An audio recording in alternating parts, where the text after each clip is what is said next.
Hello, everyone, and welcome to today's What's Up Wednesday, where we are going live with you every Wednesday to talk about our upcoming 19th Annual International Human Trafficking and Social Justice Conference that's hosted virtually this year on September 21st through the 23rd. So, we Yay. again, one more week down, we're getting closer to the conference. So, my name is Anna Schramm. I am the International Conference Planner of this amazing conference. I work at the University of Toledo's Human Trafficking and Social Justice Institute. And today we have back with us our fearless leader, Dr. Celia Williamson. Hey, Celia. It's been a couple weeks. How you doing? Good. I'm excited as we're counting it down. It's getting closer and closer. I know. I think we finally reached what we call in the office conference time. Right. It's conference It's time. now conference time. So today we are going to be talking about our survivor presentations and the presentations by those with lived experience. So, I've mentioned over the past couple weeks, we have a large variety of sessions that you can attend at the conference. And one of those types is hearing the stories from those who have had lived experience. So before we get into some of the presentations that we have this year at the conference of survivors, Celia, let's talk about some of the different terms that our presenters and attendees use in relation to like what sex trafficking is, what prostitution is, what sex work is, because as we've talked about, we are a very diverse conference and we have all of those types of people. So some attendees might experience some of these words. And so let's dive into like what do these terms mean? Yeah, it's interesting because when people are talking to you, you may miss that they're using terms very specifically, very politically. And you may assume that you all are on the same page and you may not be. So there are people that come to the conference that would identify themselves as abolitionists. And so they're really fighting against all kinds of things that are inherently damaging to populations. They're anti-oppression and those types of things. And sometimes they even are pretty radical with it. Some are, some aren't. But they may think that the entire experience of prostitution is exploitation by definition because of male patriarchy, that women or anybody involved cannot freely choose. So they can get very radical in terms of their perspective. And then there are sex workers that come to the conference and present at the conference over the past several years, and they have a very different perspective. So in public health, sometimes we just refer to sex work because it's like a neutral term, but often when you're talking to people and they use the term sex worker, they're being very political about that. They're saying to you that sex work is a chosen profession and that people can indeed choose that profession. And what is oppressive is people that will not allow sex workers to control their own bodies and choose to do with their bodies what they want to do. So it's a very political term. They think the danger in sex work is the fact that we don't protect it in society like other professions are protected. And then there are survivors that come to the conference, and they would I self-identify as a survivor because they have been exploited or victimized as a being a participant in the sex trade. And so they're saying to you that I have survived something that was victimizing to me. So it's very, let me think of some of the survivor led programs. Our programs that are led by survivors, survivor leaders are people that typically have been trained to be leaders in the anti-trafficking movement, and they happen to be survivors. And politically, they are saying to you that this is something that happens to survivors and it should be led by survivors. The solutions should be led by survivors. So that's, they're being very political when they talk about that.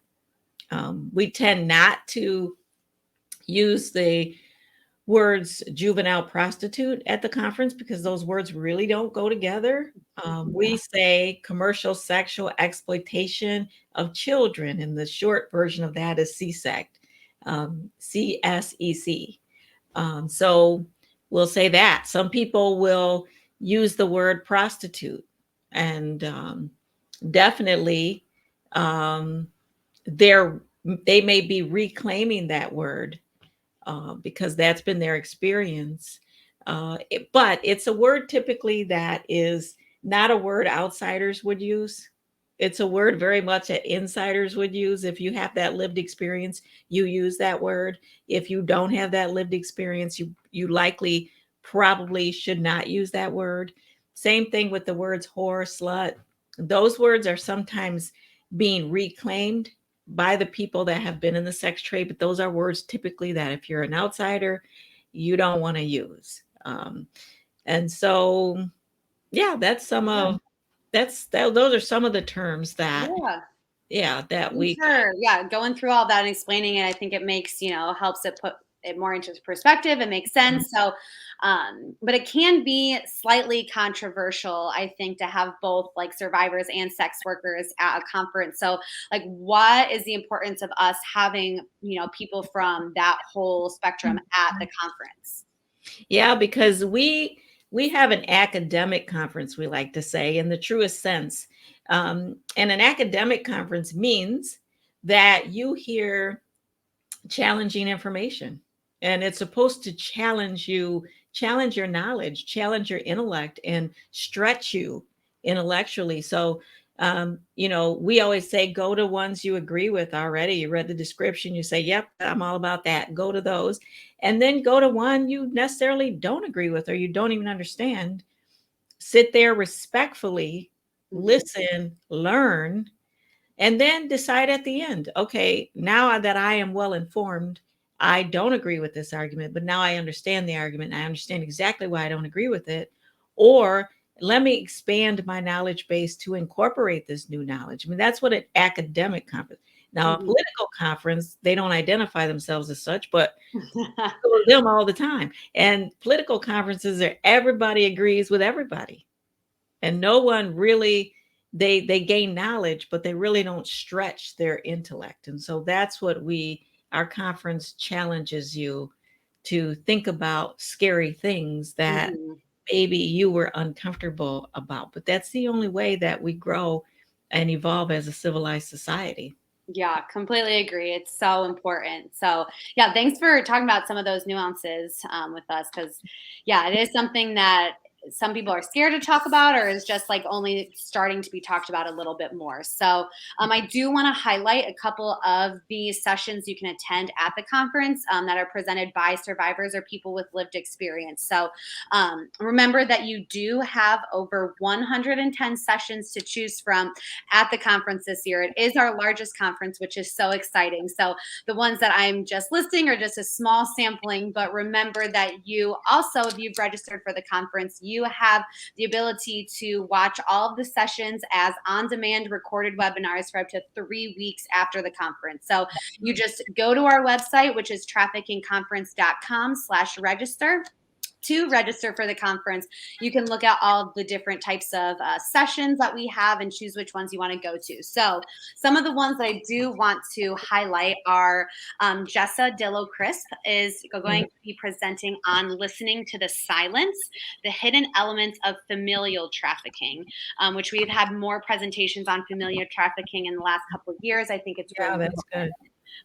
then we have Patty O'Connor, and she's going to be talking about her experience and her life now as a sexual assault survivor and one of the many victims of Bill Cosby. So it's going to be Yes. a very powerful story, and I'm really excited that she has agreed to present at this year's conference. Mhm. Then we have Rita O'Brien, and she is a sex trafficking survivor, and she's going to be talking about her journey and her healing journey in her presentation called Healing is Worth It. And so that's going to be a really good one. As Rita has moved on, we call from survivor to thriver. Yeah. And she is really a thriver in this area. So just talking about her healing journey. And then we have a two-part presentation with a panel that's going to include Jean Reisman, Donna Leone, Annika Lucas, Mary Bulger, and they're going to be talking about the interface between sex trafficking, ritual abuse, and mind control programming. And that is going to be a very intense session with these women who have gone through some horrible things, and they are reclaiming that, talking about what they went through so they can help other people out there. So I'm really excited that they are at the conference. And then we have Carolyn Kinkoff, and she's going to be sharing her story about a survivor parent's journey. So I think that's going to be a very interesting perspective, is talking to somebody who is a parent of a sex trafficking victim. So those are just some of the presentations that are from survivors of trafficking or people with lived experience. So remember, just check out our full schedule at traffickingconference.com/register. So one other thing that I did want to talk about today is we do have a lot of survivors who are presenters at the conference, but we do have many, many survivors who are attendees at the conference as well. So one thing about our conference is that we do provide free attendance to survivors of trafficking. They can come to our conference for free. So that's all 3 days, which is really amazing. So if you know of any survivors, if you are a survivor yourself, if you work with survivors, make sure you tell them about our conference. Be sure they get registered so they can attend. I think we have maybe like 50 plus survivors registered so far. Last year we had over 100. So it's really cool. It's a great way for survivors to hear other survivors talk in presentations, but also there's a couple times that survivors can network together or talk to each other and really connect. And it's a great support system for survivors to get connected to other survivors around the country, around the world, maybe in survivors in their home state or home city that they didn't even know of. So Yeah. if you're a survivor to register. And then, some of the presentations that I just mentioned are a bit heavy and can be a little re-traumatizing. So it can be a little triggering for people who have gone through these lived experiences. So we recognize that as a conference, and we do have Safe People volunteers who are licensed professionals who are available during the entire 3-day conference for anybody who wants to, needs to talk, process anything. I mean, what's really important is that you are taking care of yourself. So if you need to hop out of a session or, just take a break during one of the sessions and talk to somebody, we do have them available, because it's 3 days listening to some pretty intense presentations can be a lot on anyone. So we do make that available. So if you're attending the conference, make sure you take advantage of that if you need it. But so those were just some of the other things along those lines I wanted to bring up. But Celia, is there anything else that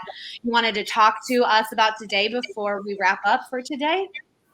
Well, I just think that I know many of the presenters, some of the survivor presenters, and they're just very thoughtful. Sometimes you go to conferences and you hear from survivors, but kind of they're not ready really to present. And our survivors are really ready to present, and they go deep, and it's very thoughtful and it's very clear.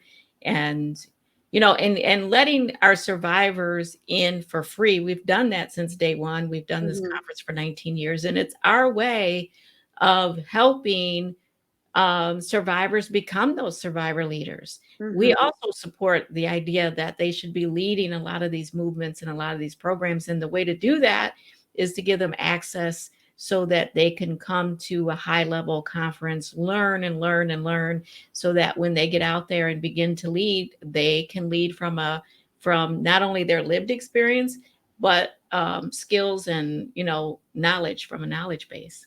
Yeah, that is so important. So yeah, I'm very honored to be part of a conference that puts that as really important, who gives survivors free admission, who creates networks for survivors to come together and support each other, and really just values, like you said, those survivor leaders, those survivor-led programs. And just, I mean, you can't have a movement and try to help people without, including the voices of those people. I mean, that is what you need. So it's just really amazing that we have been able to do that over 19 years and continue to do so. So, yeah, thank you. Thanks, Celia, for being on today for today's What's Up Wednesday, going a little more in depth about our survivor and lived experience presentations and talk about some of those definitions. So remember, we are going live with you every Wednesday at 2 p.m. to talk about our upcoming conference. So make sure you join us. You're going to talk about a little bit more of the other types of sessions you can hear from, some other guest speakers and presenters who are going to be on with us. And so next week, we are going to be focusing on our direct service presentations, and we're going to have special guest Dr. Jared Rose on with us. So he's going to talk a little bit about what he does and then also give a sneak peek into his presentation for the conference. So make sure you join us back here next week on either Facebook or LinkedIn. And until then, everybody have a great rest of your week. Bye, everyone. Bye.